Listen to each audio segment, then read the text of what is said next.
اعوذ باللہ من الشیطان الرجیم بسم اللہ الرحمن الرحیم۔ پیارے دوستو، آپ سب کو میری طرف سے پہلے السلام علیکم ورحمۃ اللہ وبرکاتہ، اور میں یہ امید کرتا ہوں کہ آپ ہمیشہ اللہ تعالیٰ کی حفظ و امان میں رہیں اور اللہ پاک کی خیر آفت میں رہیں۔ ناظرین، آج کا یہ وظیفہ آپ سب لوگوں کے لیے، آپ سب میرے پیارے بہن اور بھائیوں کے لیے بہت ہی مجرب وظیفہ ہونے والا ہے۔ اگر آپ صرف 1 منٹ کا یہ وظیفہ کر لیتے ہیں اور کسی کے سامنے جانے سے پہلے یہ وظیفہ کر لیتے ہیں تو آپ اس کو جو بھی بات کہیں گے، آپ کی جو بھی جائز بات ہوگی وہ ماننے کو تیار ہو جائے گا۔ آپ اپنے آفیسر سے اپنی بات منوا سکتے ہیں، آپ اپنے آفیسر سے پروموشن کی درخواست کر سکتے ہیں، اپنی جائز بات منوا سکتے ہیں اپنے آفیسر سے، آپ شوہر سے اپنی جائز بات منوا سکتے ہیں، آپ اپنی بیوی سے جائز بات منوا سکتے ہیں، اولاد کو فرما بردار بنانے کے لیے یہ وظیفہ کر سکتے ہیں، اور دنیا جہاں میں جو بھی جائز کام ہے، جو جائز کام آپ کا نہیں ہو رہا، اگر آپ چاہتے ہیں کہ جائز طریقے سے یہ کام ہو جائے تو آپ یہ وظیفہ آزمائیں، یہ وظیفہ کریں، یہ وظیفہ کرنے کی عادت ڈال لیں تو انشاءاللہ آپ کے جو بھی کام ہے وہ منٹوں میں ہونا شروع ہو جائیں گے۔ یہ وظیفہ آپ نے 21 دن کرنا ہے، اور اگر آپ روزانہ اس کے سامنے جاتے ہیں جس کے سامنے آپ نے یہ وظیفہ پڑھنا ہے تو آپ یہ روزانہ 21 دن پڑھیں۔ اگر آپ روزانہ اس کے سامنے نہیں جاتے تو آپ نے کبھی بھی اس کے سامنے جانا ہے تو یہ پڑھنا ہے آپ نے، اور جو بھی آپ کی درخواست ہوگی آپ نے اسے کرنی ہے، اور آپ نے اپنی جائز بات منوا لینی ہے۔ دنیا جہاں میں جو بھی جائز کام ہو، زندگی میں کبھی پریشانی ڈپریشن کا شکار ہوں تو یہ وظیفہ کسی کے سامنے بھی کریں، کسی کیس کا مسئلہ ہو، کسی کی شادی کا مسئلہ ہو، یا کوئی بھی ایسے معاملات ہوں جو آپ کا کام نہیں ہو رہا۔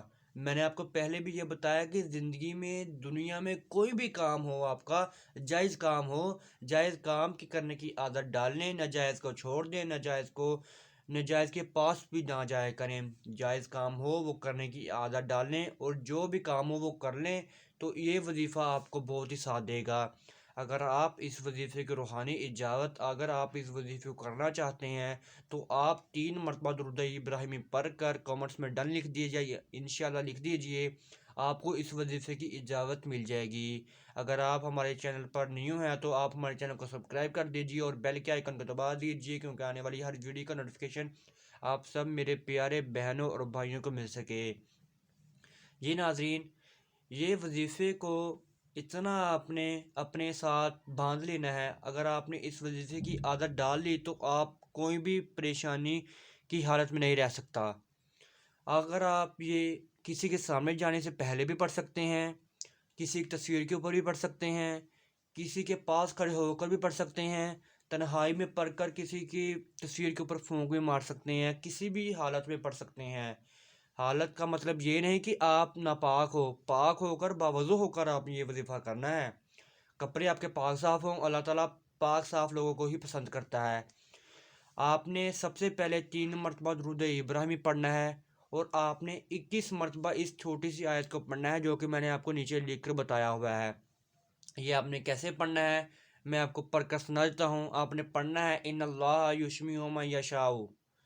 یہ آپ نے چھوٹی سی آیات پڑھنی ہے۔ اگر آپ کو سمجھ نہیں لگی تو میں آپ کو انشاءاللہ ایک اچھے طریقے سے بتانے کی کوشش کرتا ہوں۔ آپ نے پڑھنا ہے ان اللہ یشمیع من یشاء، یہ آپ نے 21 مرتبہ پڑھنی ہے درمیان میں، اور پھر آپ نے 3 مرتبہ درود ابراہیمی پڑھ لینا ہے، جو کہ آپ نے اول اور آخر 3 مرتبہ درود ابراہیمی پڑھنا ہے۔ یہ آپ نے اس کے سامنے پڑھنا ہے تو آپ نے اس طرح سے اس کے اوپر پھونک مارنی ہے کہ اس کو محسوس نہ ہو کہ میرے اوپر کسی نے ہوا کا جھونکا یا کسی نے میرے اوپر پھونک ماری ہے۔ اس لحاظ سے آپ نے 1 مرتبہ ہی اس کے اوپر پھونک مار دینی ہے۔ اگر آپ تنہائی میں کے اوپر وظیفہ کر رہے ہیں تو آپ نے اس کی تصویر کے اوپر 3 مرتبہ پھونک مار دینی ہے۔ اگر آپ جانے سے پہلے پڑھتے ہیں اور اس کے اوپر پھونک مار دیتے ہیں تو وہ آپ کا تب بھی کام ہو جائے گا۔ کسی کی بھی قسم میں آپ یہ پڑھ سکتے ہیں، اور اس وظیفے کی اجازت آپ کو مل جائے گی جیسے میں نے آپ کو بتایا۔ آپ ایسے ہی کریں، دنیا جہاں میں کوئی بھی کام ہے جائز وہ آپ کا ہوتا جائے گا۔ کتنا بھی کام ہو، کس لحاظ سے بھی ہو، وہ کرنا شروع کر دیں تو انشاءاللہ آپ کو اس کی بہت ہی فائدہ مند ہوگا۔ ہمارا مقصد آپ کو بتانا تھا، آپ نے اب کرنا ہے، یہ آپ کی مرضی ہے۔ اب تک اتنا ہی، اب ہم مجھے اجازت، انشاءاللہ نیکسٹ ویڈیو میں ملاقات ہوگی۔ اللہ حافظ۔